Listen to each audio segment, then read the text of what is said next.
Hello, my dear student. I'm your English teacher Medhavi, and here I'm presenting one more interesting chapter from your English reader book. That is Alice in Wonderland by Lewis Carroll. In this chapter, you are going to study about a magic land which you cannot even think of. This story might sound a bit stupid to you, but actually, that is the imagination of a child who is somewhere just like you.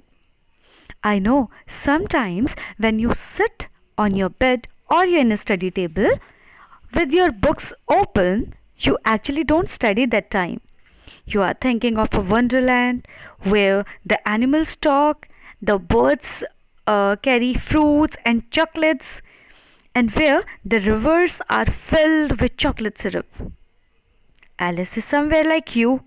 And now, today we'll know that what are the imaginations that she actually have. The writer of this story, Lewis Carroll, who was born in 1832 and died at 1898, was a notable English writer of children's fiction like Alice's Adventure in Wonderland and its sequel, Through the Looking Glass. His real name was Charles Ludwig Dodson, and he was also an extraordinary mathematician. This story is going to tell you of a young girl named Alice who falls through a rabbit hole into a completely imaginary land which is full of peculiar anthropomorphic creatures. It is considered to be one of the best examples of the literary nonsense genre. Yeah, it's actually full of nonsense. Because Alice is totally imaginative. He keeps thinking all the time. She keeps thinking of different kind of animals, different kind of land, different kind of people, and different kind of wonders.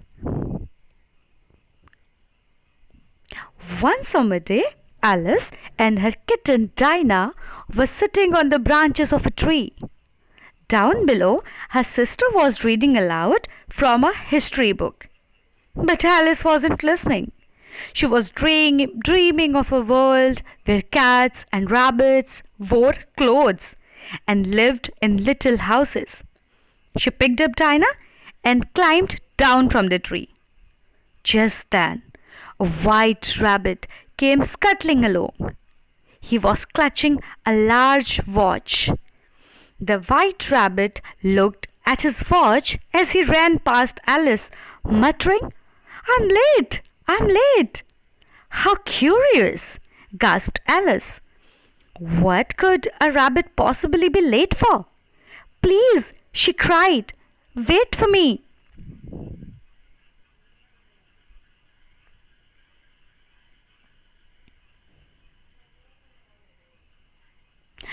But the rabbit did not stop. "I'm late! I'm late!" he cried and disappeared into a large hole at the foot of a tree. Alice was now very curious. She was very eager to know. She squeezed into the dark hole and crawled after him. Suddenly, she found herself falling down, down, down. Luckily, her dress ballooed out like a parachute and she began floating.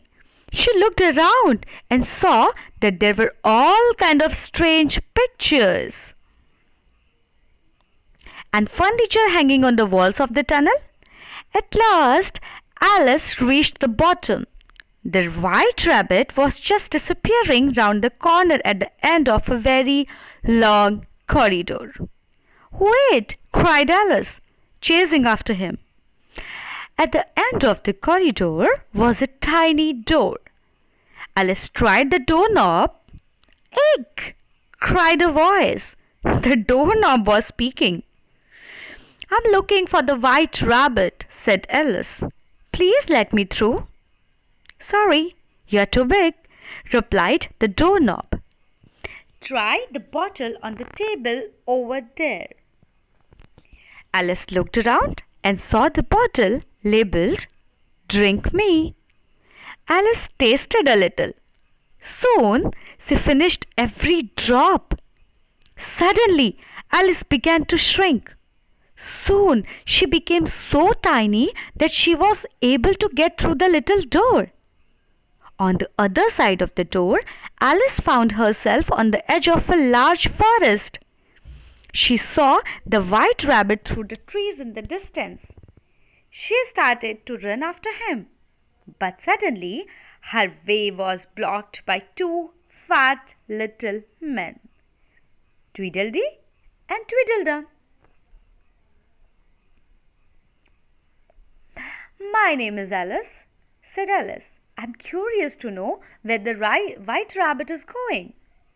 The two little men began talking at the same time, just like you children do in your online class.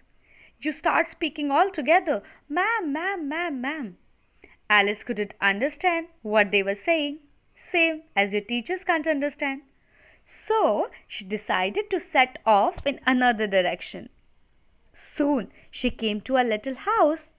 As she walked up the path, the white rabbit ran out of the front door. He was now dressed in a tunic and ruff. "Oh my! I'm late! I'm late!" he cried. Then he said to Alice, "Go and get my gloves." Alice was too surprised to argue and went inside the little house. She searched everywhere. Finally, she lifted the lid of a jar and found some biscuits. They looked very good to eat, so she took one. When Alice ate the biscuit, she started to grow and grow and grow and grow. Soon she was so big that she was bursting out of the house. Her arms poked through the windows and her legs burst out of the door. "A monster!" cried the white rabbit.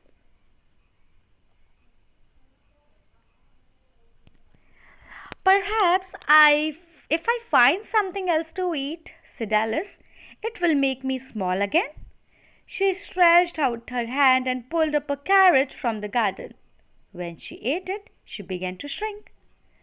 Soon she was so small she could crawl under the front door. The rabbit, pleased that the monster had disappeared, ran off down the garden. Alice tried to follow him, but now that she was so tiny, the grass seemed like a huge forest. "And who are you?" asked a sleepy voice. It was a caterpillar, lying lazily on a mushroom. "I'm Alice," replied Alice, "and I wish I was a little taller." Suddenly, the caterpillar turned into a butterfly.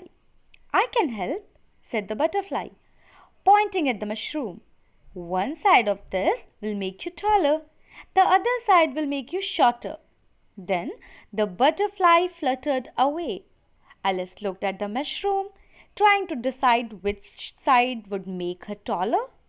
Finally, she broke off a piece from each side and took a large bite from one.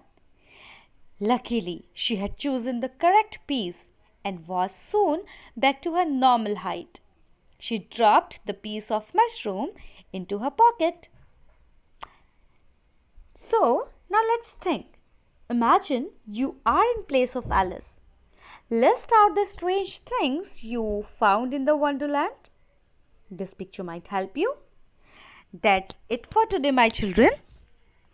You might read the next part of this from your library books, or you can watch the entire movie. This will be fun, and this will be a good pastime also. Till then, as I always tell you, take care of yourself, stay home, stay safe, take care of your family members, and keep your work updated. That's it for today. Thank you so much.